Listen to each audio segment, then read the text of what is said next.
You're wonderful. Hi, everyone. So nice to see you all. Thank you for coming. Wow, this is the fourth Dhamma talk, not including the opening talks. Um,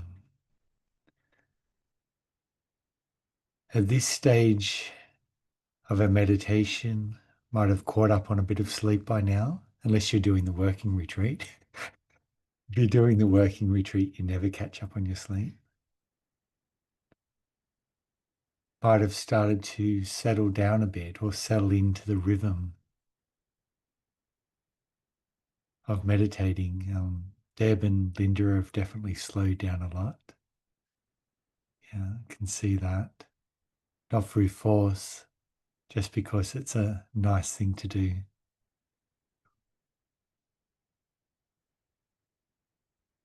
And as we turn our mind towards the Dharma and we start this practice, and we start to develop some samadhi. And samadhi means that your mind starts to collect around the awakening factors. A few factors at first. Maybe your mind is collected around some mindfulness and a bit of clear comprehension in there, some curiosity, and you're starting to find a rhythm and balance in effort. For some of you, if you found that balanced effort, you might start to have meditative joy and tranquility in your samadhi. And as this matures, the mind unifies. So the mind is unified around the previous 5 awakening factors. And that's what we're doing. We're playing with the building up and the collapse of those awakening factors. Once we've got some mindfulness and curiosity, we can start to have fun. Because we start to get some clarity within our awareness, a little bit more space around things where we don't take everything as personally, where we don't get as entangled in everything. Awareness in it when we practice the MIDL technique starts to rest more in the relaxation of our body. We start to notice, hey, my mind does a lot of things by itself. Yeah, people have been reporting in interviews that they notice that a lot of things their mind is doing is happening by itself. That's what we're doing. We're learning to develop clarity about that, to see into that. The fun that we can have is deconstructing our experience.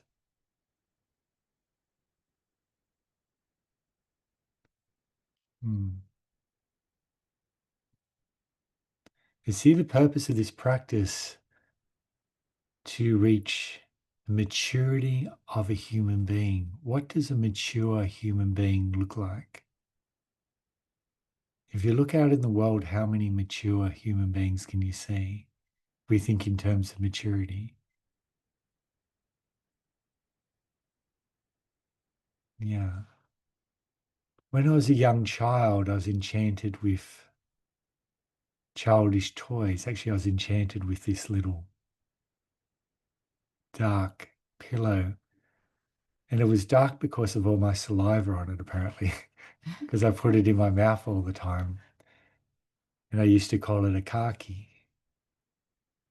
And I was so enchanted with this that whenever we went anywhere, I would cry because I didn't have my khaki.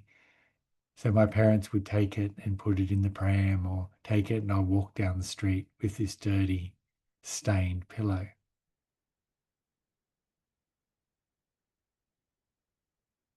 As I grew up, I started to become enchanted with other things, playing with my friends, pulling apart toys, climbing trees, playing in the back creek, catching frogs and tadpoles. When I was a teenager, I got enchanted with girls. got enchanted with partying. When I was in my early 20s, I got enchanted with Linda. Very early 20s. Yeah. At 26, I got enchanted with Dharma.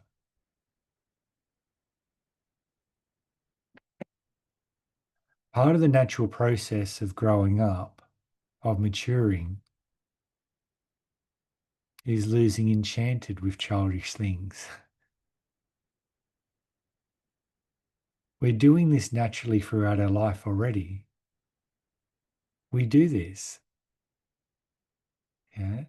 We gradually shed things as we become adults.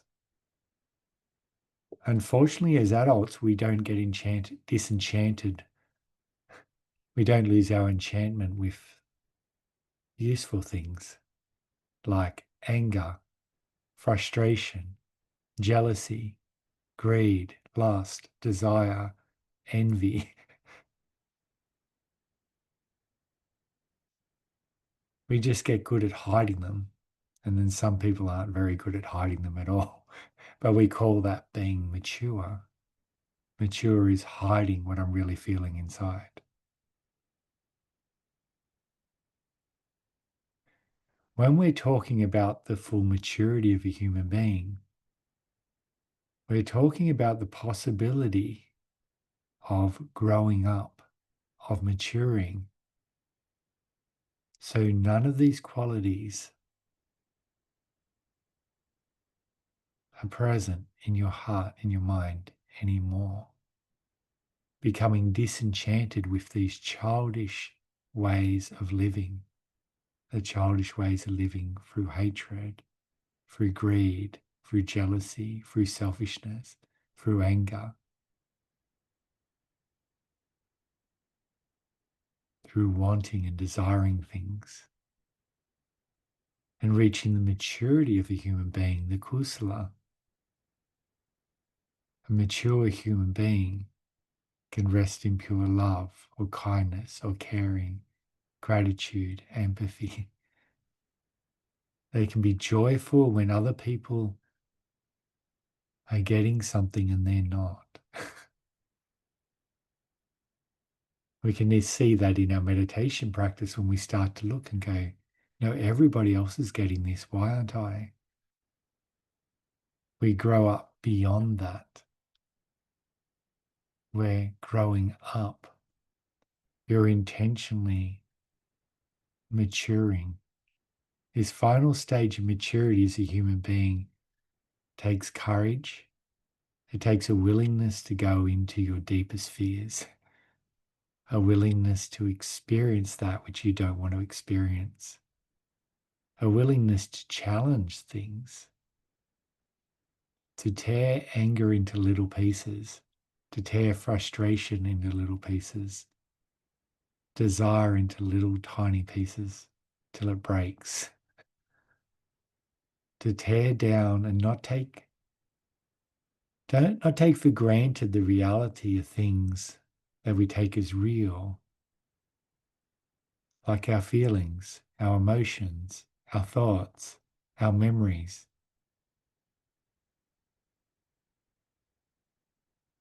Have a willingness to look at them in a different way, to deconstruct them.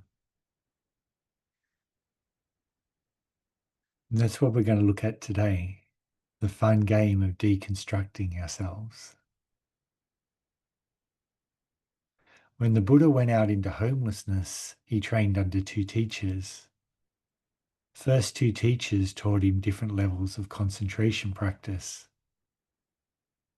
The Buddha was entering into these very blissful states, apparently. He mastered the techniques. But he found when he came out of those concentrated states, he still had the same problem, dukkha. He still had birth, death, old age, sickness, habitual patterns. So what he was doing was he was using an avoidance technique where you go, oh, I'm feeling horrible now, I'll go and meditate. and get some pleasure and feel a bit better. So he left those practices, chasing after pleasure, and then he went to ascetic practices. Because of course, if that didn't work, of course you have to go to a practice where there's no pleasure, if pleasure didn't work. And so he's tried self-mortification, self-starvation is what he settled on. And he practiced that until he nearly died, nearly killed himself. Skin and bone. He talked about sticking his finger in his belly button and counting the vertebrae on his spine. Yeah. He was using sheer will, gritting his teeth, sweat running from his armpits, crushing mind with mind. When you read that in the Sutras, he's talking about before he was awakened. That is not an awakened practice. He was talking about his ascetic practices, crushing mind with mind. We've all been there, haven't we? Maybe we're still there. Using sheer will to control the mind. Neither of these worked. He was exhausted. He would have been disappointed with himself. He'd spent all these, that common line, oh, I put in all these years and I haven't got anywhere. The Buddha said exactly the same thing, but then he made a choice. He sat down under a tree and chasing after pleasure to get away from this didn't work. Trying to control and crush my mind, control my mind, make my mind do what I want it to do didn't work. Though some people can get away with that. Some people have enormous concentration, but most of us don't. Definitely didn't work for me. My mind is just sliding out here and there through that crushing. And what he did was he turned his attention, the samadhi he had developed through the concentration practices, through the sheer will of the ascetic practices, he turned that inwards on his own experience, not to escape from it, not to suppress it or try to change it, but with a curious mind. What's going on here?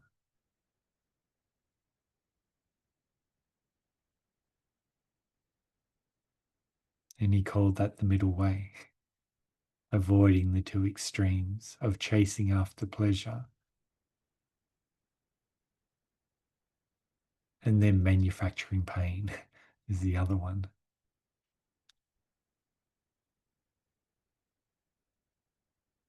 Curiosity is a huge part of the practice.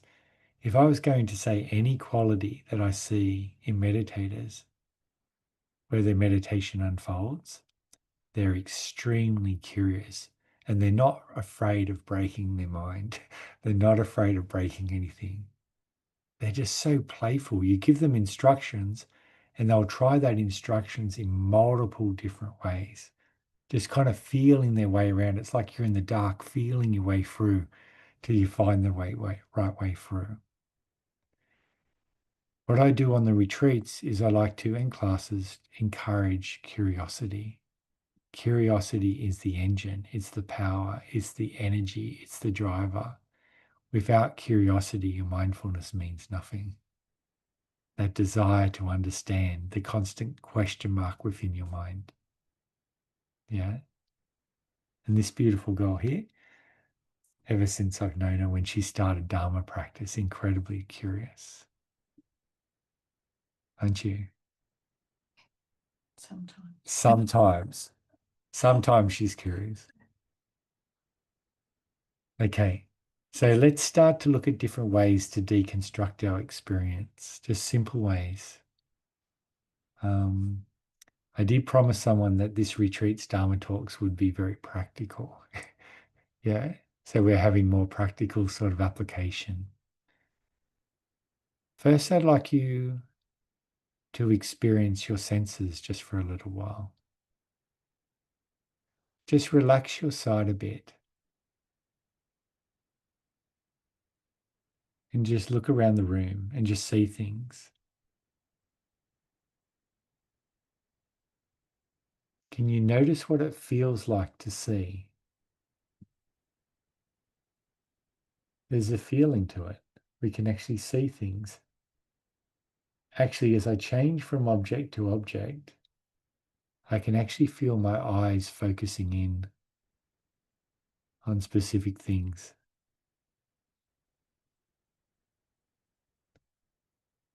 As you see things, can you notice perception? Perception means your mind is creating a little word to describe what you're seeing. You can see a vase. I don't have to use the label. My mind's already labeling. Picture. Uh, Apparently I like that picture. Apparently I notice light come up. Yeah? Well, there's some dirt on the carpet. Apparently I don't like that and have to clean it up later. Can you notice these things popping up as you look around? It's interesting. Yeah? Now smell the air. And I'm talking about the purity of smelling. There's a faint sense of incense that's been burnt in here earlier.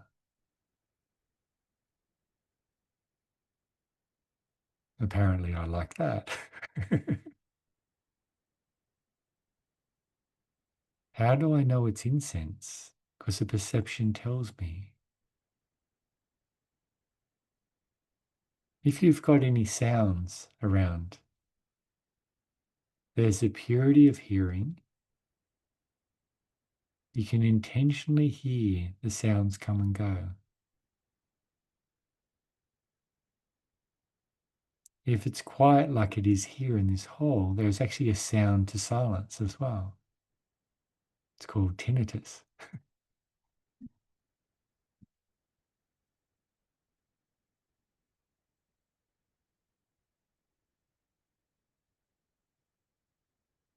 If you hear a bird or a car, notice you know what it is. That knowing is perception. There's two separate things. There's a sound and there's a knowing what it is. There's sight and there's knowing what it is. You can see them in two parts. That's what the Buddha means by contact. Perception. Can you see that?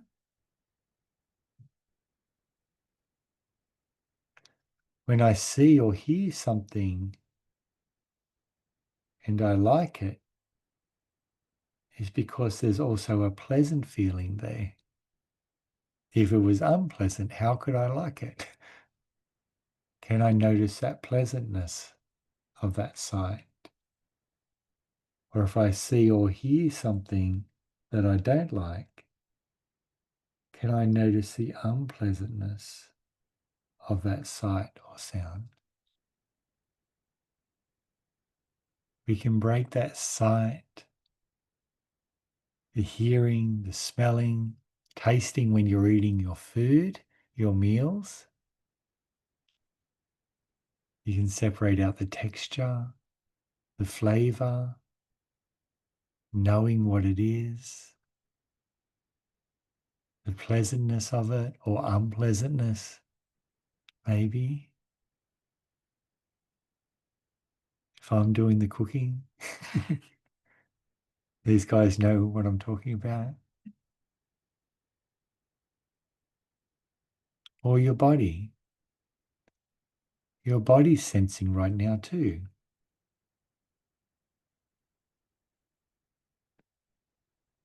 I'm touching the floor. There's the feeling of the touch. And there's also an idea in my mind, carpet. This texture, this temperature tells me carpet. Yeah? So we have these things we can observe. So as you move around through the day, just take small times. If you're doing the full retreat, you can do it all the time. If you're doing the working retreat, maybe when you're going to the bathroom or going to get a cup of coffee or tea, you go, during this time, I'm just going to come to my senses and just notice what's going on. Can I see these three different things happening? The purity of the experience, the perception, and the Vedana quality to it. Yeah, interesting. Now, I'd like to go further into breaking up experiences. And one of the favorite things, because the Satipatthana Sutta is what we're following during this retreat. In the mindfulness of body section, there's a section on how to develop insight. And there's the mindfulness of breathing section. Then there's mindfulness of postures. And then there's a section at the end of mindfulness of body on how you develop insight. And part of that is repeated continuously in the mindfulness of Vedana, so feeling mindfulness of mind, chitta, and mindfulness of dhammas. And in this investigation section, and this is what we do during mindfulness of breathing and mindfulness of postures in everything else. We're meant to observe all experience in this way. Within this section, there's two meditation practices which are based on conceptual meditation, concentration practices, and they're designed to develop disenchantment.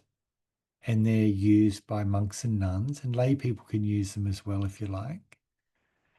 And what they are is the 32 parts of the body, so head, hair, body hair, nails, teeth, skin.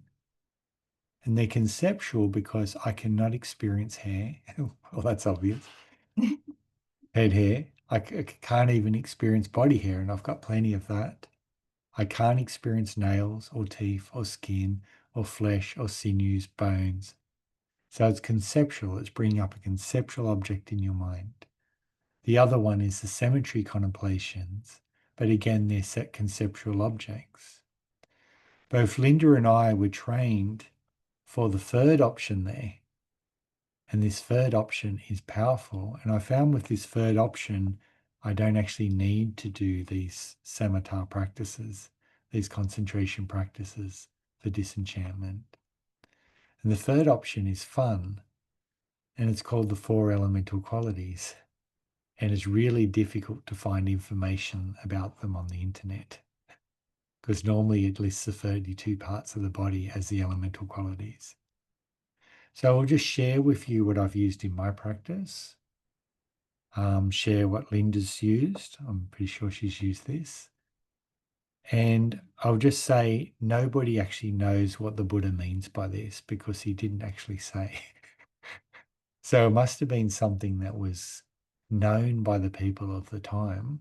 So it didn't need to be explained. Yeah. So the Buddha said, furthermore, just as a skilled butcher or their apprentice, having slaughtered a cow, would sit at a crossroads dividing it up in pieces to sell, in the same way the meditator divides experience within their body, regardless of posture or activity. This is important.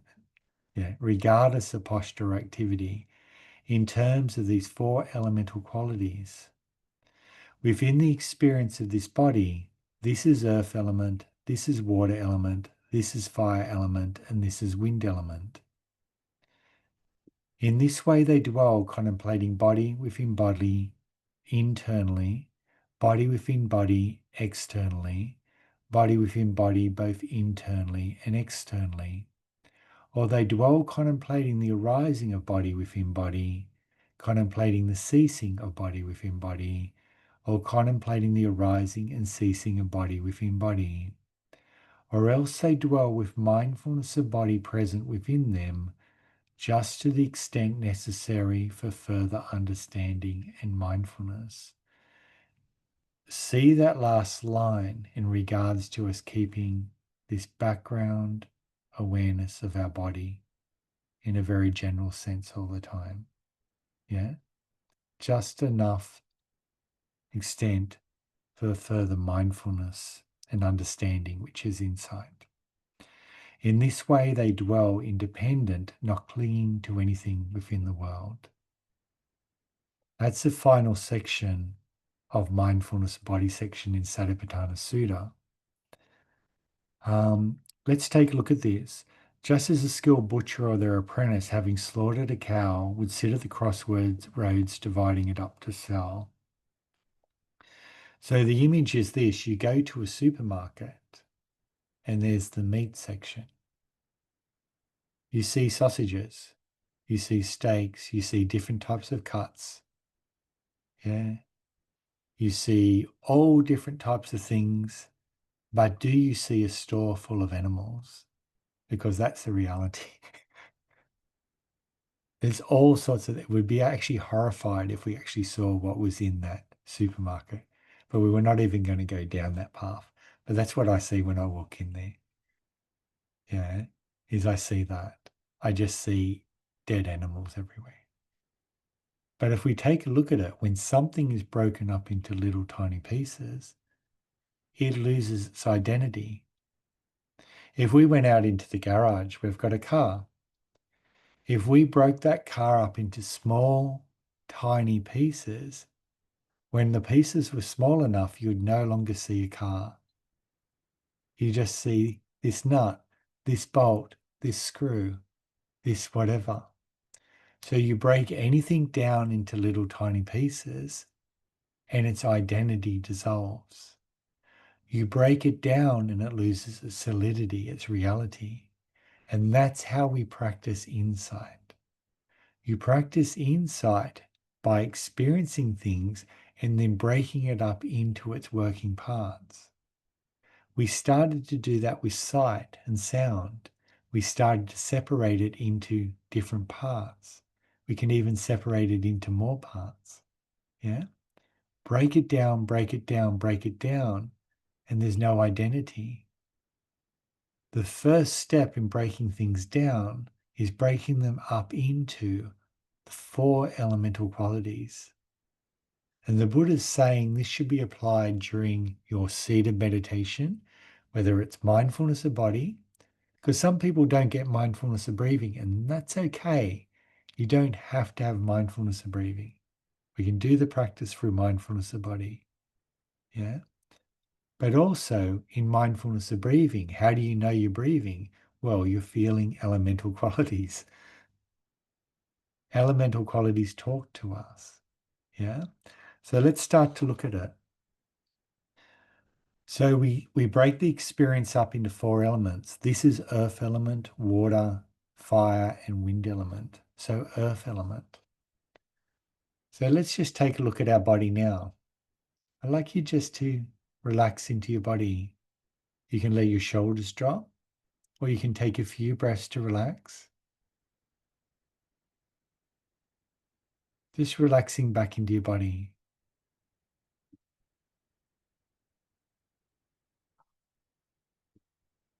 Earth element. So the way that Linda and I were trained and what's worked really well in my practice is I see earth element as a range of softness to hardness. So if you look at earth element is anything that supports. Anywhere anything is supported, you'll get the experience of earth element.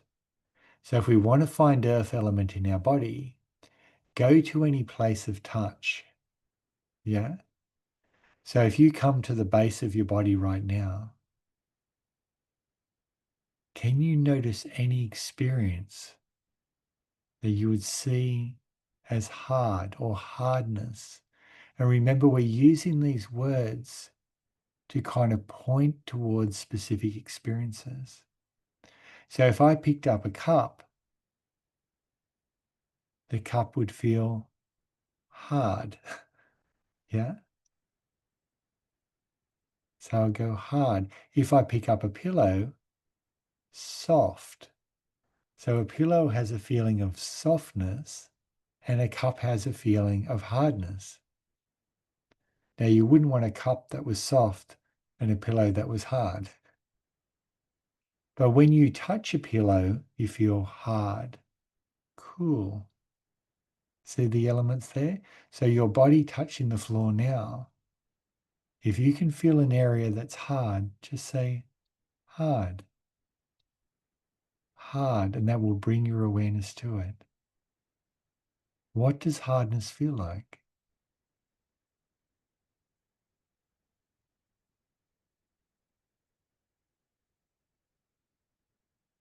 If we place one hand in the other, you may be able to feel softness there. In my hand, I can feel hardness in one place where there's pressure and softness in another. If you push your hands together, you'll feel hard. If you release that pressure slowly, hardness will transition into softness. So if I'm opening a door handle, when I reach to it, when I touch the door handle, it feels soft. But as I close my hand around the door handle, hardness arises. That's earth element, a range of softness to hardness.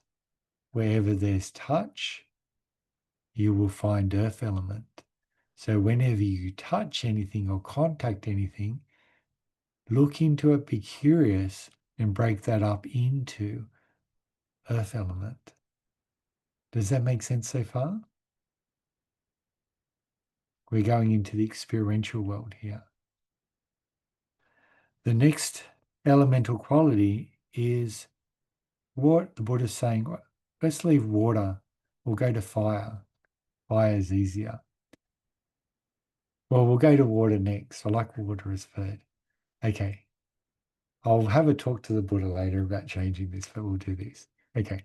The next one is fire element. Now, if you think of a fire, what is the quality of a fire? What does it do? It creates heat. Yeah? Fire element is a range of warmth to coolness. Can you find any experience within your body that is warm? Can you mentally feel that? Can you see that feeling of warmth is separate from hardness and softness? There's hardness, there's softness in your body, and there's warmth.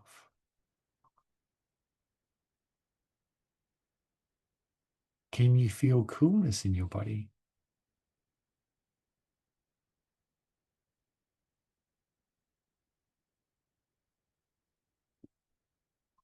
At the moment, we're sitting at the end of winter and beginning of spring, so we have coolness and warmth. We're very lucky.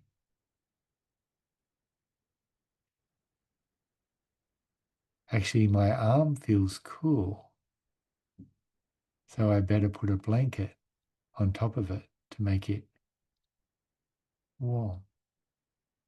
And the blanket feels soft on my skin.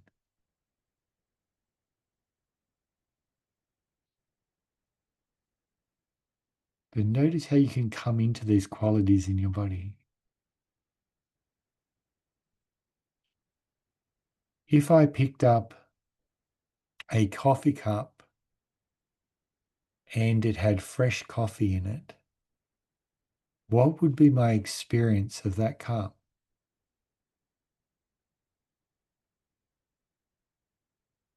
It would be hot and it would be heavy because the cup is full, and it would be hard. If you want to check later on to see if the coffee is still ready to drink, you reach over from the desk and you pick up the cup, and the cup feels light and it feels cool and hard. What would you think? Don't you pick up the cup and go like that to check it? Your mind is reading the elemental qualities. That tells you the cup is empty. It's time to get another cup of coffee.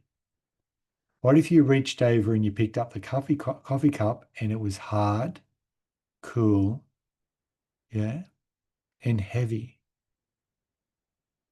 What would you think then?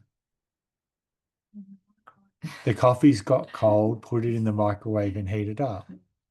We're using this every day. Our mind sees the world as elements and turns them into perceptions. The elements are the building block of human experience. Our mind sees it as elements. I want you to be curious and move around through the world and notice how everything you touch, everything you come in contact with, your mind is reading combinations of elements.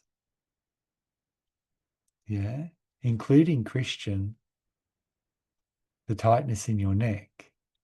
That tightness is earth element. Yeah, there'll probably be heat there as well. Yeah, yeah. Tension is actually wind element.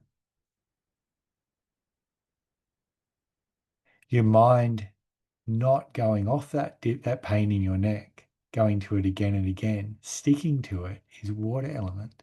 Stickiness is water element. Okay. So we move on to water element. If you bring your awareness to your mouth, feel the saliva, swish it around in your mouth, the liquidity of it. That's water element, wetness. Now, the back of your mouth or your lips, you may feel dryness. Dryness is weird. Feel the dry? Dry makes you want to make it wet. Wetness, dryness. Water element is a range of wetness to dryness. And there's something very special about water element. If you open and close your mouth, especially your lips, slowly, there's stickiness.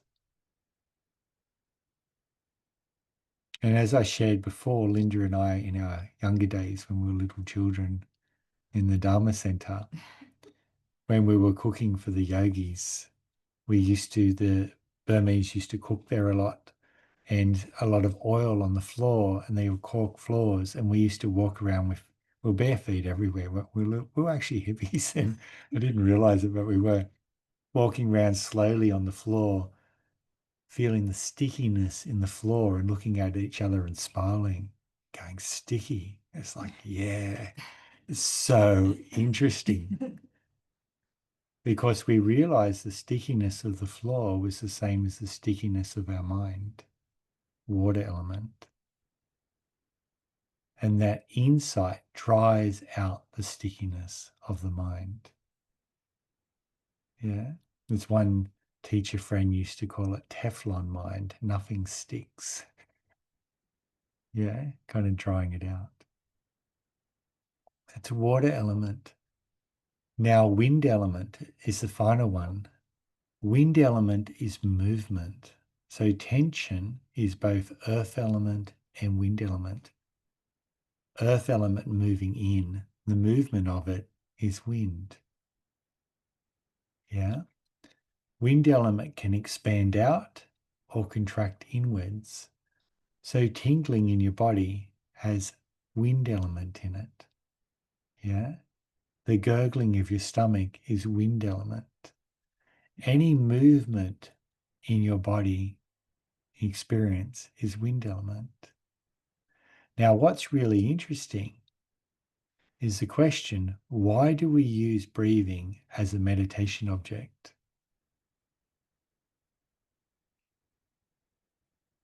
And for those who don't use it as a meditation object, that's okay. We can use other things. But why is it a common meditation object? Because of wind element. Yeah. Yeah, wind element. Because breathing is changing all the time. The movement of the breath is wind element. And what does wind element align with? Anicca. Wind element is the perception of anicca. Wind element is the perception of change. What does samatha calm? Your breathing. What does samatha calm? The perception of wind element calms and disappears. The perception of change disappears with deepening samatha, where you develop the perception of permanence. You'll notice it gradually start to change. The breath will gradually start to disappear, things start to go and everything becomes still, stable, firm, including wind element within the mind. Can you see these elements now? I just brought up mind. Can you notice these 4 elements within your mind? They're in your body now, but are they in your mind? What about when your mind wanders? Have you ever noticed attention move? You would have by now. That movement is wind element. Yeah? Can you notice that? Have you ever noticed your attention get stuck on something, a sticky thought, a worry, a concern, a frustration? That stickiness is water element. Have you noticed when your mind gets caught up in a frustration or a painful thought, that your mind becomes hard and heavy, tight? That's earth element and wind element. Have you noticed when you get upset because things aren't going your way, or gets upset with the problem within your mind becomes hot and restless and agitated? Hot is fire element. The restlessness and agitation is wind element. It's the movement.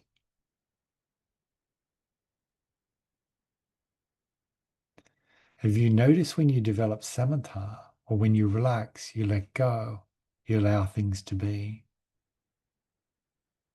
When you soften, softening turns the hardness of resistance into the softness of acceptance. Whenever you let anything go, you move from hardness to softness. You move from hotness to coolness. Yeah? You move from stickiness to release. You move from movement to wind element to freedom from movement. Those elements cease.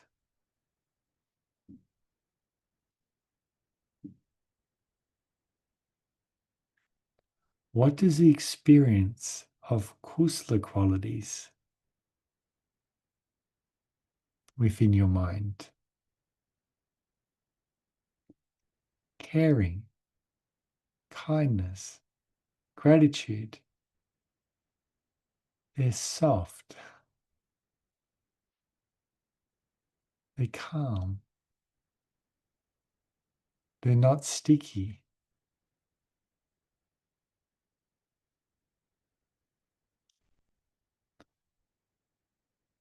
Notice the qualities of those wholesome qualities. They all have elemental qualities too. Every emotion that you experience in your body is made up of elemental qualities. Every state of mind is made up of elemental qualities. Restlessness is, dullness is. Yeah? All of them are. You can pull them apart. You can pull them apart in their elemental qualities.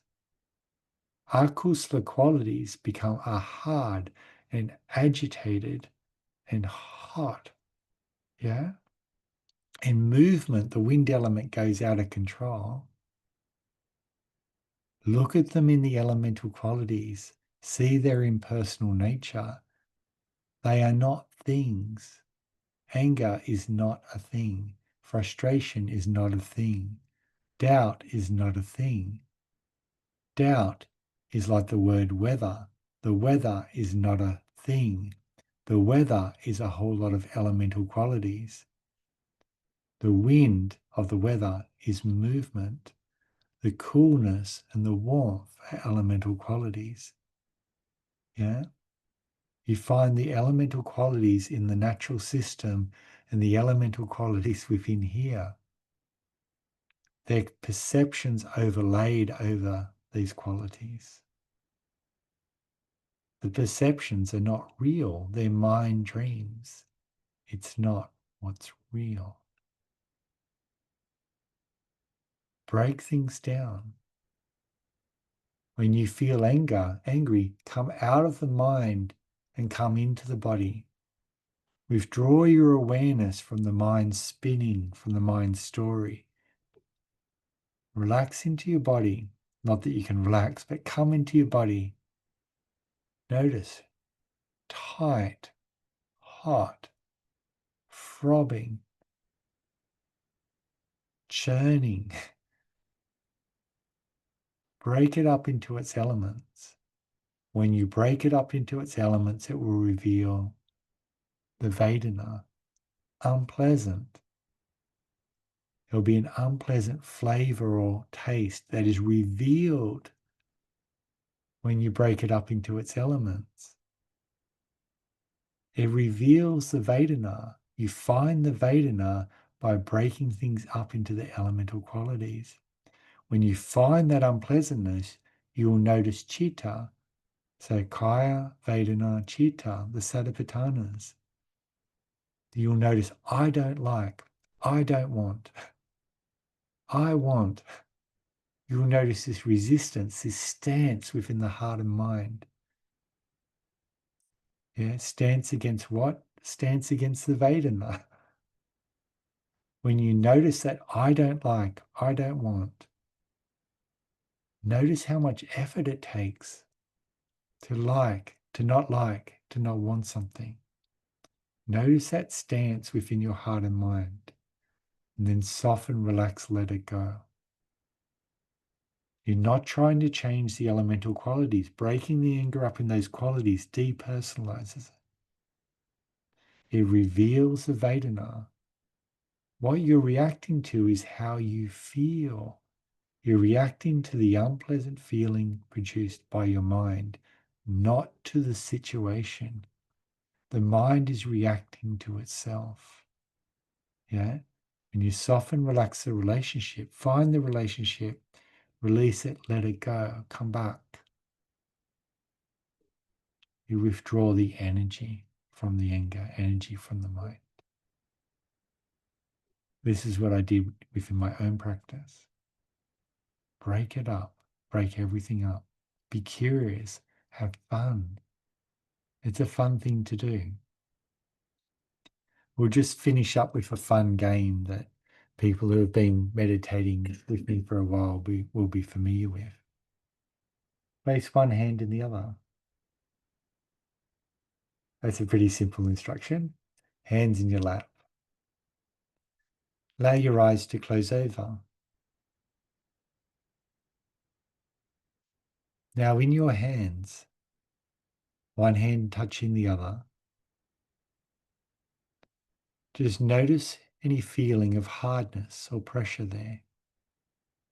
If you can feel hardness or pressure, just silently say hard, hard, or pressing, pressing.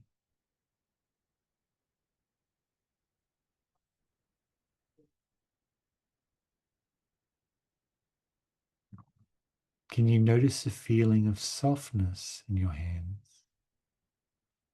Soft, soft.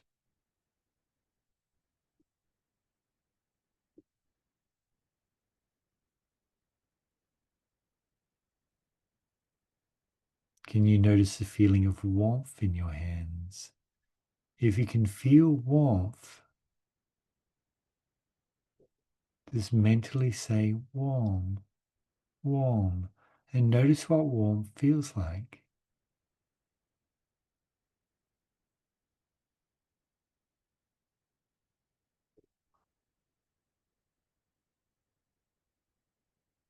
Can you feel coolness in your hands? Cool, cool.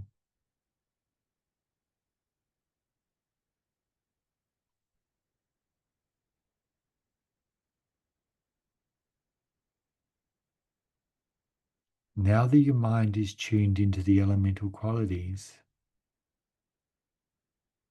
can you notice where one hand begins and the other hand ends? Or is there just elemental qualities?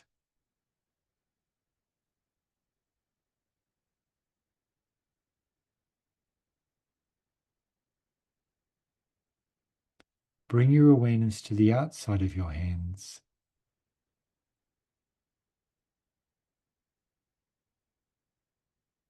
Can you notice where your hands end and your body begins? Or is there just hardness there, or softness, or warmth?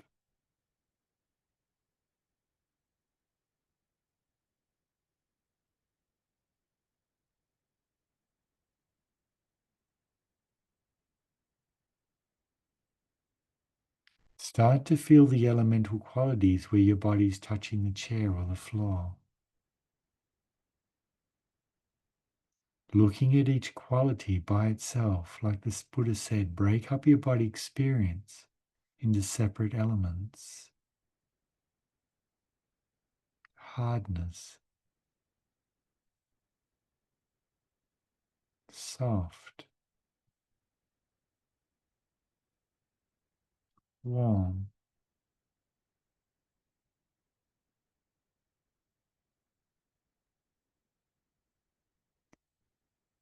Can you experience the chair or the floor? Or can you only experience the elemental qualities of your body?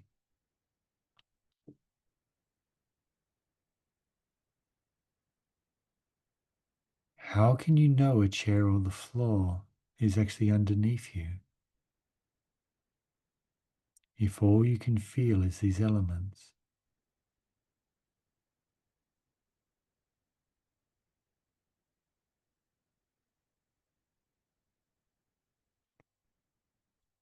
Bring awareness out to the borders of your body.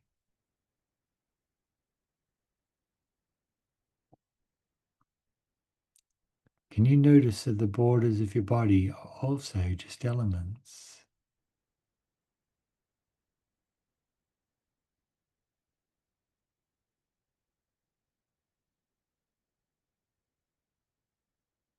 Try to experience the world around you.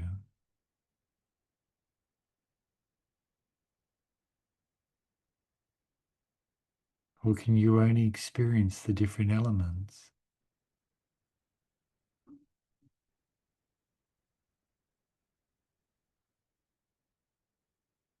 Maybe you'll notice the borders of your body completely disappear, that you're transparent, that all that exists in the experience of your body is the elements. Allow the sound of my voice to pass through your body. Allow everything to pass through it. Nothing lands, nothing rests.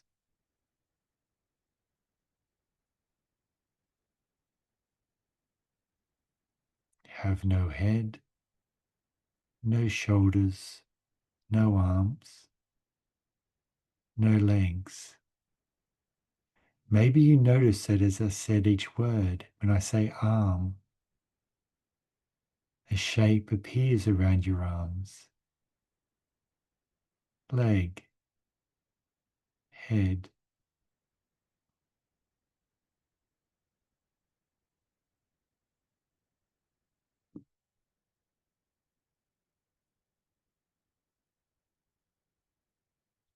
You can gently open your eyes.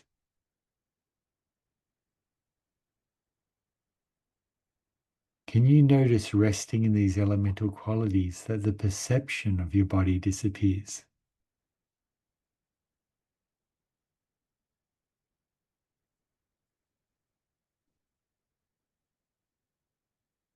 Actually, this is how I walk around all the time. You practice this enough, it will be gone all the time.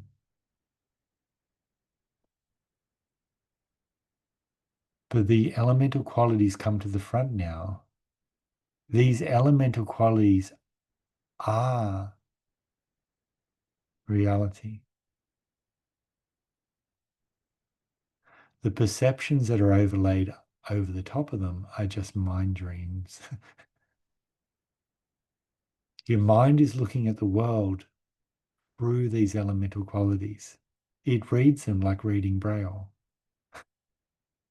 Different combinations of elements means different things to the mind. Play with the coffee cup and notice how you automatically touch it and you know what's going on. Get a glass of water. Get it out of the tap. Wet, cool, hard, heavy. You drain the glass. Light. We know by feel. It's amazing how many things we feel. When we go to the shops, Linda will feel the vegetables or feel things. If we want to find the quality of something, we feel it, don't we? Linda, you touch it and feel it, and the touch goes beyond your eyes, beyond what you can see, because you're feeling the elemental quality that they talk to us. So I'd like you in the practice to really bring this curiosity now into this. We'll be looking for this in the interviews. Even when you're at work, you're touching things. You have this opportunity just to tune in. Just when you're going to the bathroom, just when you're going eating your meal or having a hot drink or something like that. Have those transition points where you check in, just go, okay, I'm just going to feel the elements. I'm going to relax back, tune in, and see what my mind sees.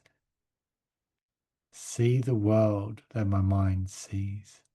Because the mind is actually looking at the world through elemental qualities and Vedana and making all its judgments and decisions based on that. It's so interesting. This goes so deep. Wonderful. Yeah, I hope you can be interested in this because this goes really, really deep. It's so interesting. This is what's meant. There's a common word now used, sensations, but sensations don't quite do it. When we use the word sensation, the sensations are made up of what? Of changing elemental qualities. Get more precise than just sensation. Yeah? Look at the sensations and notice sensations. Even when you move your arms, yes, there's sensations, but it's actually changing coolness, movement, vibration, heaviness, lightness. It's the elemental qualities. Yeah, really tune into that. Be interesting to hear your feedback, especially in noticing the elemental qualities in your mind, of your heart, and how they also come and go and change like a changing weather pattern within your body. So interesting, wonderful. Okay, thank you everyone for sharing this Dharma talk tonight. I hope I kind of piqued your curiosity a bit. Take care of yourselves and I look forward to seeing you at the next one. Bye bye.